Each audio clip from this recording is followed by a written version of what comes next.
Let's jump right in. Since Counter-Strike 2 is not on Mac, you'll need workarounds to play it, and the two solutions that worked best when I ran my tests were Crossover for local play and Boosteroid for streaming the game. There are other valid workarounds that I'll mention later, but for now let's stick with these two as I tell you more about them and show you how to use them. First, I'll give you the easier option, which is Boosteroid. I know most of you don't like cloud methods, but there is a pretty solid reason I recommend this first. Crossover works for CS2, but it's not exactly ideal, and not for every setup, as you'll see in a moment.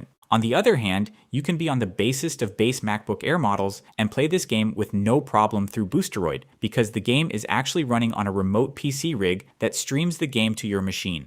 Obviously, decent internet is a prerequisite, but I've been able to stream the game just fine over a 40 megabit Wi-Fi, so no need for any crazy speeds here. I mean, sure, if you want to play at a very high level, the slightly higher input delay that's inevitable while streaming could get in the way. But if you are like me and just want to play CS2 casually, it's totally fine. As for why I picked Boosteroid in particular over something like GFN, it's mainly because I think Boosteroid has the best value to price ratio, and also because its library features lots of major titles that aren't found on other cloud platforms. If you are willing to give it a try, just go to our link below and register. The registration itself is free and lets you test your connection to Boosteroid's servers to get some overall idea of what streaming performance to expect. Then you just go to your profile, click the subscribe button, and pick a plan that fits your needs. I recommend skipping the special offer options as they are only available as a 6-month subscription. Instead, get the Ultra plan for a single month only to test the waters and see if this is your cup of tea. That gives you plenty of time to play Counter-Strike 2, as well as any other game you own that's in the service's library. As for actually starting the game, it couldn't be any simpler. Once you are subscribed, just search for it at the top, click play, then OK, and then log in with your account to begin. That was everything you need to know about playing Counter-Strike 2 through Boosteroid, so what about the other method I mentioned before, Crossover? For those unfamiliar with Crossover, it works by translating the game's Windows code to something your macOS can actually understand. So no Windows virtualization or anything like that, just a small app to bridge the gap between Mac and Windows. It's a paid product, but you can test it for 14 days for free. Note, this is not a subscription service. The 12-month support you see here shows how long you'll be eligible to receive the latest updates for the app. After that, you still get to use the app, just not its latest version. To use Crossover, follow the link in the description to start your free trial or to directly purchase the app with a pre-applied 15% discount. Purchasing through our link helps support this channel and allows us to make higher quality videos, so we highly appreciate it. Also, Crossover has long been at the forefront of Mac gaming and has made the biggest contributions to it, so if you want to see more and newer games come to Mac, buying Crossover is probably the best way to make it happen. Now, once you've downloaded Crossover, just drag the app to your Applications folder,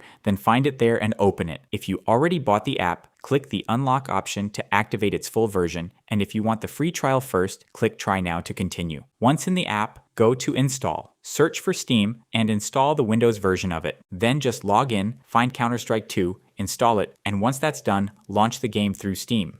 At least those are the main steps, but there are a few more things you should know, because CS2 is pretty sensitive to how Crossover is configured. First, pay attention to the Crossover settings to the right. The setup that gave me the best results in my test was D3 Demetal with M-Sync enabled, so that's what I recommend trying first. But unlike with some games, I wouldn't say there is one graphics backend that is definitely the best for CS2. There are successful setups using DXVK and DXMT2, and the results can change pretty significantly depending on your Mac, Crossover version, and even the current CS2 update. So if D3 Demetal gives you heavy stuttering or graphical problems, definitely test the other two as well before giving up. Also, when you first start playing, expect some stuttering. In my tests, performance was noticeably rougher at first, and a lot of that comes from shaders being cached as you encounter different parts of maps and effects like smokes and explosions. My advice is to start a bot match or death match, move around different maps for a while, and let things settle before you judge the performance or jump into a competitive game. There are also some Steam launch options worth trying that address much of the usual jank in CS2. I wouldn't say these are mandatory for every Mac, but they're definitely worth testing if you want to squeeze out better performance. Also, the FPS max setting removes the frame rate cap, but completely uncapped FPS isn't always the smoothest option. So if your frame rate is jumping around a lot, try replacing the 0 with a limit closer to your display's refresh rate and see which feels better. Obviously, you should also adjust your in-game settings according to your max specs. I can't give you exact settings for every machine,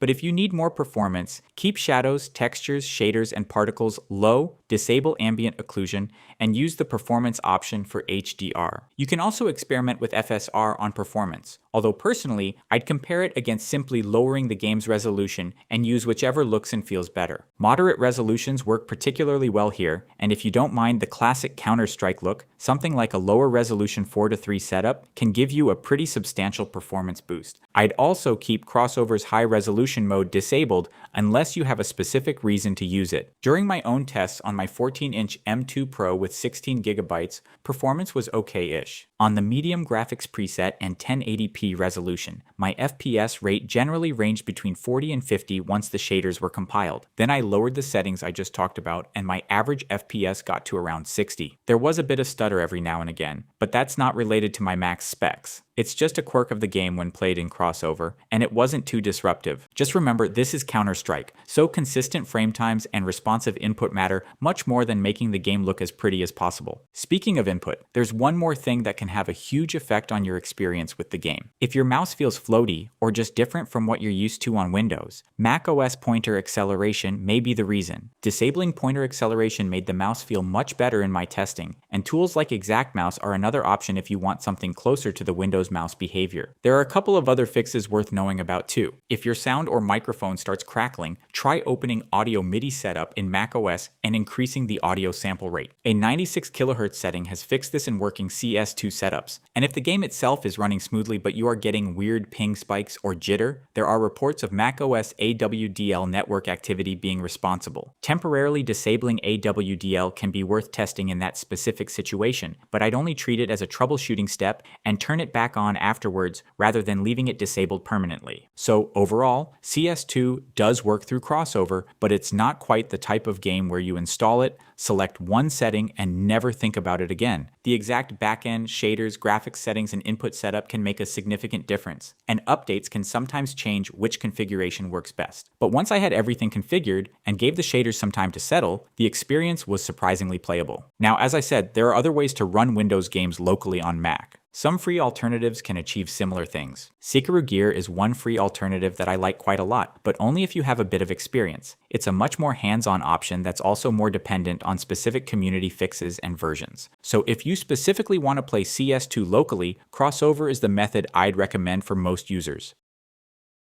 So now that I covered the two main approaches to playing Counter-Strike 2 on Mac and gave you my recommendations for specific methods, how do you pick the best one for you? First, you need to answer the question, do you want the game to run locally? If that's a yes, then your decision is already made, and you should go for Crossover, or if you are feeling adventurous, try Sikarugir. Our dedicated guide can help you with that. If you don't care about local play, I'd usually tell you to go for Boosteroid or another cloud option, especially if your Mac is on the weaker end or if you are short on storage space. Sure, cloud requires a decent internet connection, but so does playing CS2 as a whole. Granted, under perfect conditions, local play through Crossover can result in lower input delay while playing because the game isn't being streamed, but in practice, there's no guarantee.